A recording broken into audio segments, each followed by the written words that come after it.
So Operation Warpath dropped last week, and I gotta keep it real with y'all. It's pretty mid.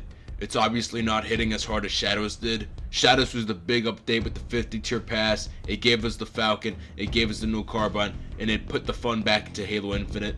So coming off that high, naturally nothing would have matched it. Warpath is alright, but it's more of a here's some stuff that should have been here day one. There's nothing really to talk about it. So first off, Warpath is running from September 9th to October 8th. This is following Operation Shadows and will lead to Halloween 2, which is flood themed. Honestly, I'm already looking ahead to Halloween 2 because of that flood armor. I really like how it's free and it's really neat in my opinion. I'm not a big fan of the multiversal stuff. I feel like Halo should have a more cohesive look, which is why I'm already anticipating that armor set more. The Operation Pass is 20 tiers.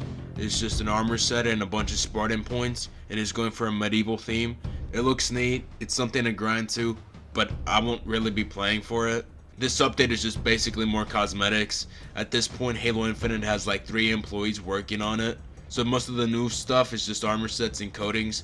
At least we finally got a white armor coating. So that's something. Now one thing I'm going to give Halo Studios credit for is the scanner armor set. You could buy it for 1600 credits in the shop, or you could also unlock it in the exchange for 86,000 Spartan points. So that's a win. But it's kind of too little too late. We're so deep in Halo Infinite's life cycle now, this feature's more of a side note than any major shift in their monetization. If they need to monetize the cosmetics again in the future Halo game, I really hope this system is implemented. Let people work for the stuff, and if they don't want to work for the stuff, they can buy points, but that's all completely optional. That's the perfect system in my opinion. Outside of cosmetics, let's talk about actual content. Invasion is back, and it's a thing that exists. This is the only new thing this update brought.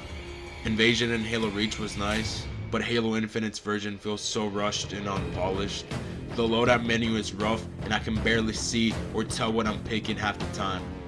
Every match feels boring and dragged out. The maps are nice and large, but the lighting is kind of iffy. And I know that these are Forge main maps, but I was kind of expecting more.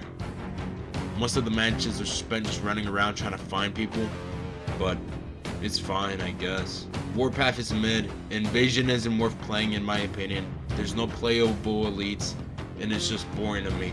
I'd rather spend my time playing something else, Predator Hunting Grounds or Fortnite. You know they're collabing with Gorillas right now, so that's pretty neat. The Operation Pass is fine, the cosmetics or whatever, but overall, I feel like it's too late in Halo Infinite's life cycle to really matter as much as it should. If Halo Studios needs to monetize the next Halo game, I hope that every armor set or coating or whatever they're selling uses that same Spartan point to Spartan credit system from the start, but I don't know. Now I'll just be patiently waiting for October's announcement, and that's it. I hope you have a blessed day.